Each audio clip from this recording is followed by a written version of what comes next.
चलो अब सुनोगे, अब ऑडिट रिपोर्ट में क्या बताना है कि जो एक सीए ऑडिट रिपोर्ट जो इसको बना कर दे ना, ये ऐसे होगा तुम्हारा ऑडिट रिपोर्ट।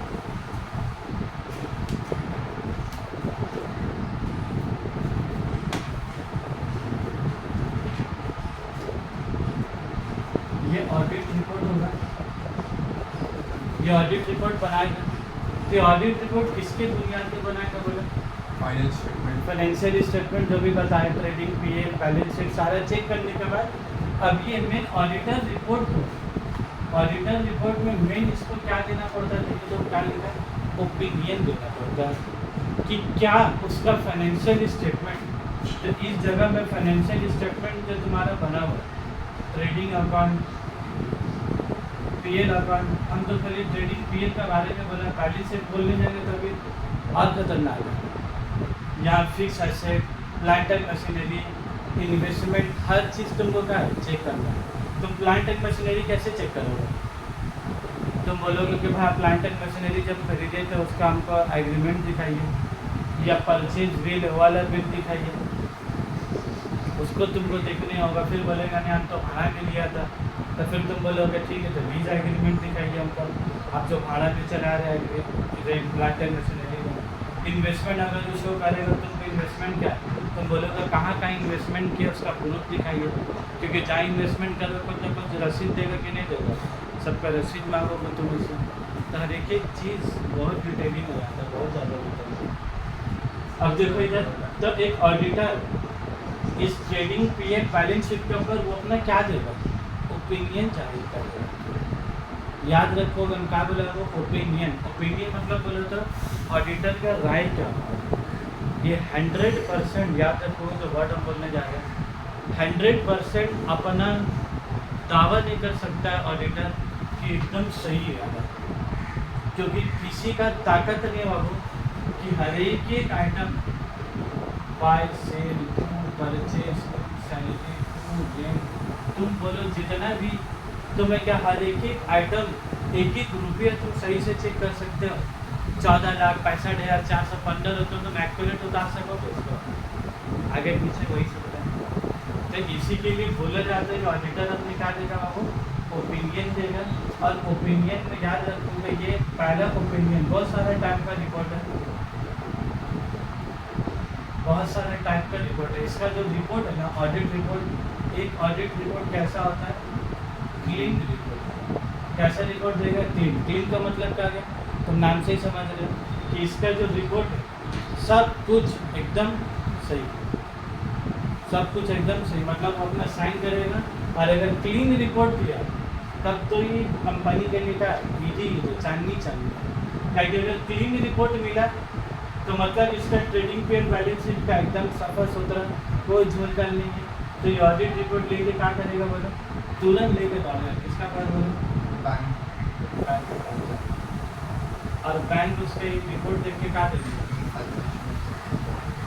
तो क्लीन रिपोर्ट के लिए सबको मिलता है।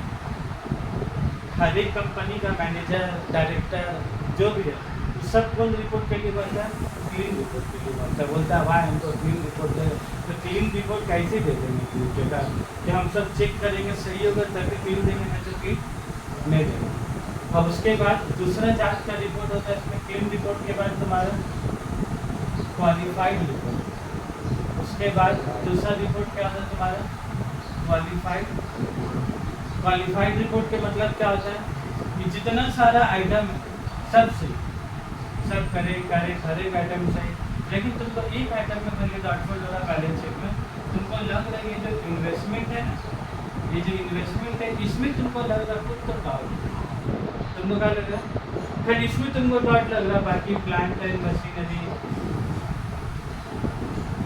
फर्नीचर,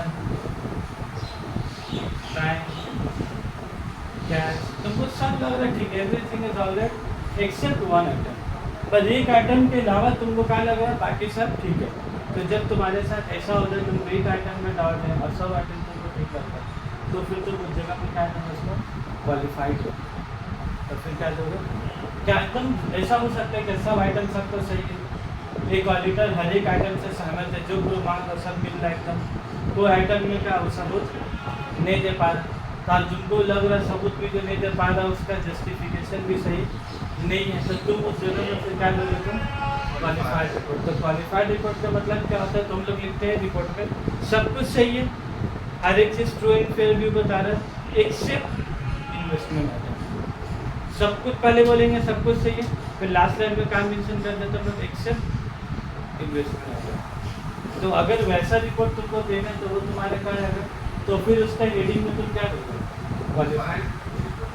लेकिन अगर मान लो ऐसा हुआ ये भी आइटम गलती, इसमें भी गलती, इसमें भी तुमको लग रहा बेटा तुम आपको कुछ बोल रहा है, तुमको लग रहा है ये जो सेल है ना, सेल में भी क्या सेल में भी फिर तुमको क्या लग रहा है कि जो प्लांट एंड मशीनरी है इसमें भी तुमको क्या लग रहा है कुछ इसमें भी मसला है। अभी एक आइटम में मसला है कि बहुत आइटम में मसला हो गया, अब बहुत आइटम, जब बहुत आइटम में मसला आ जाएगा तो फिर तुम कौन सा रिपोर्ट बना के दोगे,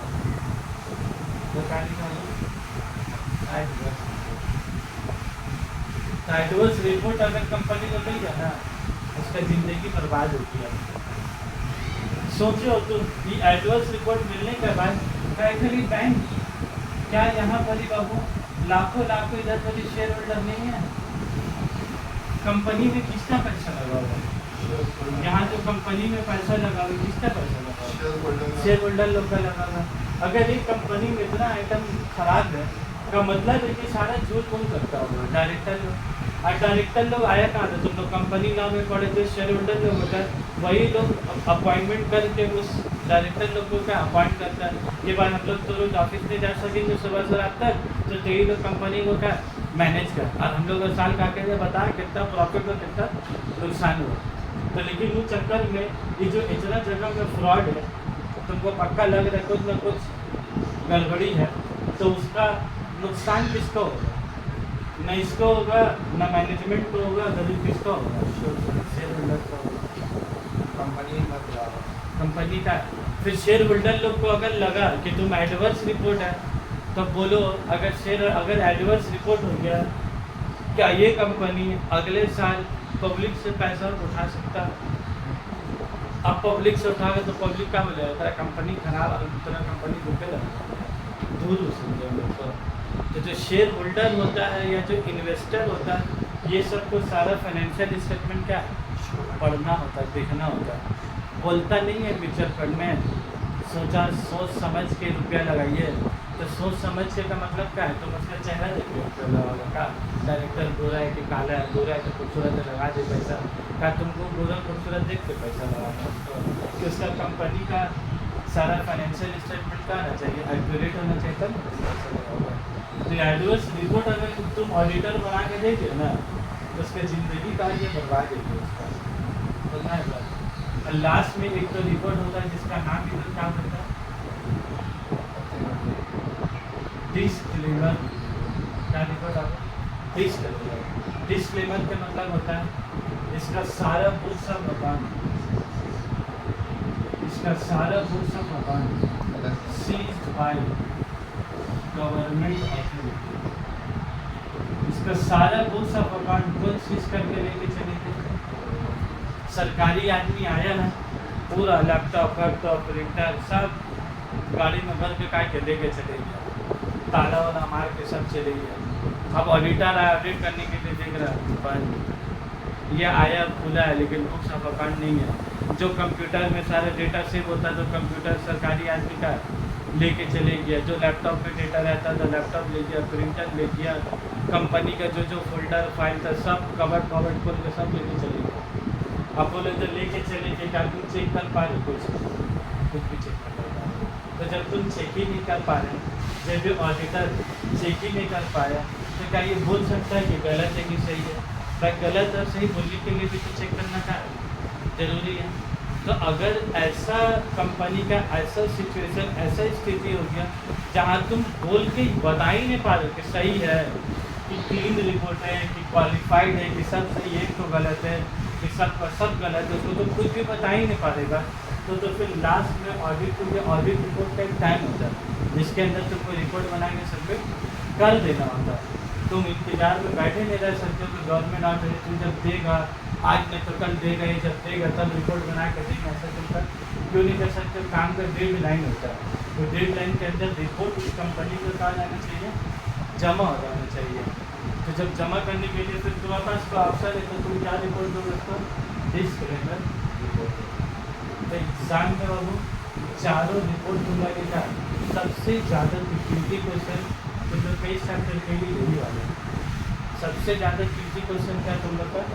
यही वाला है। और ये जो क्वालिफाइड रिपोर्ट, एडवर्स रिपोर्ट और डिस्क्लेमर रिपोर्ट, चारों का लोग एक नाम से बुलाता है।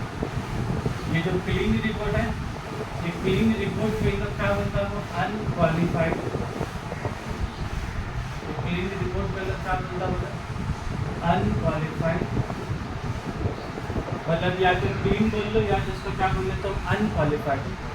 देखो नाम कितना अजीब लिखा, मतलब है क्लीन, और इसको अगर तुम क्लीन हम नहीं पढ़ाते, पहले हम अनक्वालिफाइड पढ़ाते, तो तुमको क्या लगता है? बोला था तुमको क्लीन लगता है कि तुमको पूरा गंदा लगता है? तुमको अनक्वालिफाइड पढ़ के सही चीज़ दिमाग में जाने का बदले क्या हो रहा है? बेटा उल्टा ही चीज़ जा रहा है। क्लीन रिपोर्ट पढ़ा मतलब हाँ इसका सब सारे फाइनेंशियल स्टेटमेंट में एकदम सही है, नीट एंड क्लीन है, जितना मटेरियल स्टेटमेंट है सब कुछ डिस्क्लोज किया हुआ। इसमें एक वर्ड का इस्तेमाल होता है मटेरियल स्टेटमेंट। कौन सा स्टेटमेंट? Material statement. इसका भी कहानी दरअसल बता देंगे कि अब स्टेटमेंट मटेरियल लेके मटेरियल बात कैसे समझेंगे सर। तो यहाँ पर जितना मटेरियल स्टेटमेंट किया हुआ और उसको तो क्या बोला तुम्हारा? Unqualified report. इसी में देखो नंबर 2 वाला का नाम क्या दिया? Qualified report. 2 वाला का नाम क्या दिया? और इसका नाम क्या तुम्हारा? अनक्वालिफाइड। और इसका नाम क्या तुम्हारा? क्वालिफाइड। का मतलब सब सही है कि सब सही, कुछ एक आध दो आइटम गलत है, और अनक्वालिफाइड का मतलब सब आइटम सही है। लेकिन अनक्वालिफाइड पढ़ के ऐसा लगता है कि बेटा सब गलती है, लेकिन एग्जाम में उल्टा आंसर मत लिखो करनी है। तो नाम अनक्वालिफाइड इसलिए बता दें, अगर एग्जाम में आया व्हाट इज अनक्वालिफाइड, तो तुम आंसर किसका सोच के लिखोगे? व्हाट इज क्लीन रिपोर्ट का आंसर सोच के पूरा आंसर नीचे छापोगे तुम। तो अनक्वालिफाइड सोच के तुम लिखना शुरू करोगे तो तुम्हारा दिमाग चलना बंद हो जाएगा वो टाइम में भी। उसके बाद हम क्या बोल रहे थे? क्वालिफाइड रिपोर्ट, एडवर्स रिपोर्ट आदि, चारों को मिलाकर तुम्हारा कौन सा रिपोर्ट होता है? ये तीनों को मिलाकर 2, 3 और 4, इसको एक नाम में क्या बोला जाता है तुम्हारा? Modified report. तो ये हो गया क्लीन और अनक्वालिफाइड रिपोर्ट। अगर इस एग्जाम में तुमसे पूछा एक्सप्लेन मॉडिफाइड रिपोर्ट, तो याद रखोगे मॉडिफाइड रिपोर्ट बोलकर कुछ नहीं होता। मॉडिफाइड रिपोर्ट बोलकर कुछ नहीं होता। मॉडिफाइड रिपोर्ट में या तो क्वालिफाइड रिपोर्ट हो सकता है, मॉडिफाइड रिपोर्ट में या तो एडवर्स रिपोर्ट हो सकता है, मॉडिफाइड रिपोर्ट में या तो हाँ मॉडिफाइड रिपोर्ट बोलकर कोई रिपोर्ट का नाम नहीं होता। कि खाली एग्जाम में लोग देता है एक्सप्लेन द मॉडिफाइड रिपोर्ट, तो तुमको जब बोलेंगे एक्सप्लेन द मॉडिफाइड रिपोर्ट या डिस्क्राइब मॉडिफाइड रिपोर्ट, तो तुमको इसके अंदर में कहाँ का एक्सप्लेन करना है? ये तीनों एक्सप्लेन। और एग्जाम में जब खाली एडवर्स है तो खाली एडवर्स। अब तुम लोग को दिखाते हैं जो तीनों का कीवर्ड्स यहाँ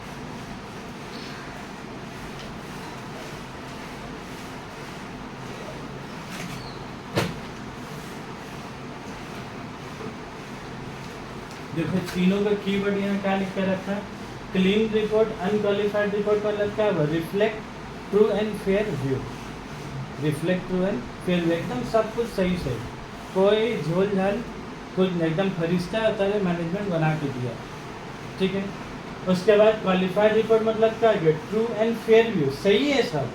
सब्जेक्ट टू क्या लिखा जाएगा? Certain reservation. कुछ आइटम एकाध को छोड़कर बाकी सब आइटम क्या तुम्हारा सही है।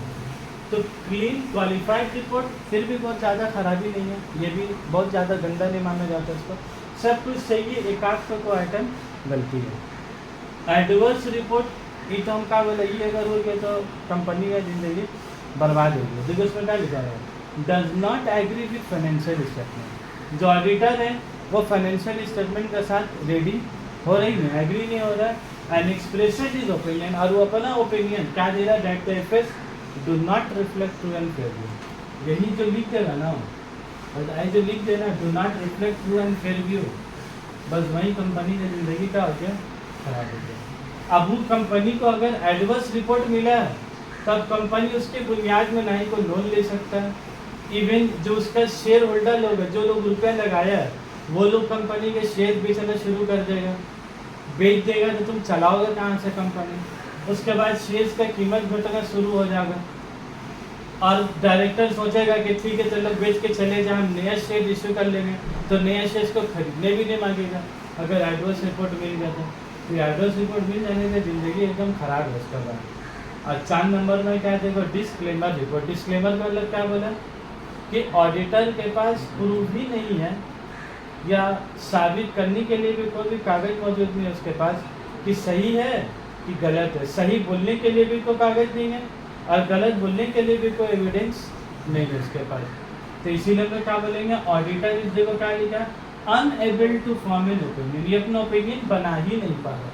सही गलत मतलब क्वालिफाइड अनक्वालिफाइड क्लीन एडवर्स कुछ भी अपना ओपिनियन दे, जब वो कुछ भी नहीं दे पाएगा तो उसको क्या बोलेगा, डिस्क्लेमर रिपोर्ट। और हम देखो एग्जाम्पल में लिख दिया, books of account seized by government authorities. तो सरकारी आदमी है, कुछ हुआ होगा लफड़ा, ले के सब लेके चलेगा, तो उस तहत में तो तुम कुछ भी रिपोर्ट बना ही नहीं पाओगे। और लास्ट में देखो मैं हैशटैग देखे मॉडिफाइड रिपोर्ट क्या है लिख दिया। मॉडिफाइड रिपोर्ट क्या है, when auditor issues any report other then unqualified report और क्लीन रिपोर्ट। मतलब जब ऑडिटर को रिपोर्ट इशू करता है अदर देन क्लीन रिपोर्ट, मतलब क्लीन को छोड़कर, तो क्लीन को छोड़कर क्या है, क्वालिफाइड एडवर्स डिस्क्लेमर लिख इज्जत से, लेकिन हम लोग का आदत ही इंग्लिश टेढ़ा इंग्लिश में लिखने में। Auditor report any report other than clean report, तो लिख by auditor when auditor issues adverse report, when auditor issues qualified, when auditor issues disclaimer. तो ऐसा लिखने का वैल्यू क्या लिखा, other than clean report, it is set to be क्या बोलेंगे उसको हम लोग, मॉडिफाइड। अब modified report can be a following types, तो क्या टाइप का बोलो, क्वालिफाइड रिपोर्ट हो सकता है, या तो एडवर्स रिपोर्ट हो सकता है, या तो डिस्क्लेमर रिपोर्ट हो सकता है। तो मॉडिफाइड के लिए तुमको नया बहुत कुछ याद नहीं करना है, तुम ऊपर वाले ही याद कर लोगे तो मॉडिफाइड अपने आप क्या आ जाए, वही सब पॉइंट जो यहाँ याद करोगे वही पॉइंट को इधर जाके सबको क्या डिस्क्राइब कर दोगे। ये तो हम कीवर्ड्स का तरह लिख दिया। एग्जाम में जब 8 नंबर 10 नंबर का आएगा तुमको क्या करना है, क्वालिफाइड रिपोर्ट पूरा एक्सप्लेन करनी होगा, एडवर्स रिपोर्ट हेडिंग देके पूरा क्या एक्सप्लेन करनी होगा, डिस्क्लेमर रिपोर्ट पूरा क्या एक्सप्लेन करना है। तो तुम तो ऐसी बीच में कौन सा नया याद कर ले, जो यहाँ याद करोगे वहीं पर नीचे में क्या है सबको जोड़ दोगे, तुमका 10 नंबर अपने आप हो गया। का 3-3 नंबर का आंसर नहीं लिख सकोगे, का 3 मार्क्स का क्वालिफाइड, 3 मार्क्स का एडवर्स, 3 मार्क्स का डिस्क्लेमर नहीं लिख पाओगे एकदम आराम से। तो 10 मार्क्स का मॉडिफाइड थोड़ा नहीं लिखना, 3-3 मार्क्स करके तो तीनों लिखना तुमको।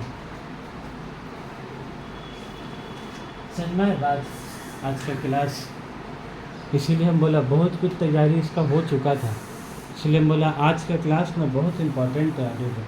और ये भी चैप्टर की तो टारगेट है 2 क्लास में ख़त्म करने का। और ये बहुत आज हम बहुत सारा पार्ट का आधा कवर कर ही चुके हैं पूरा, पर अब जो बचा है ऑडिटर सर्टिफिकेट, फिर जब अगले थर्सडे कराएंगे तो फिर ऑडिट कराएंगे, कहानी ख़त्म हो जाएगा। 7 चैप्टर 3 चैप्टर बनाएंगे, सोच के रखे वैसे ही।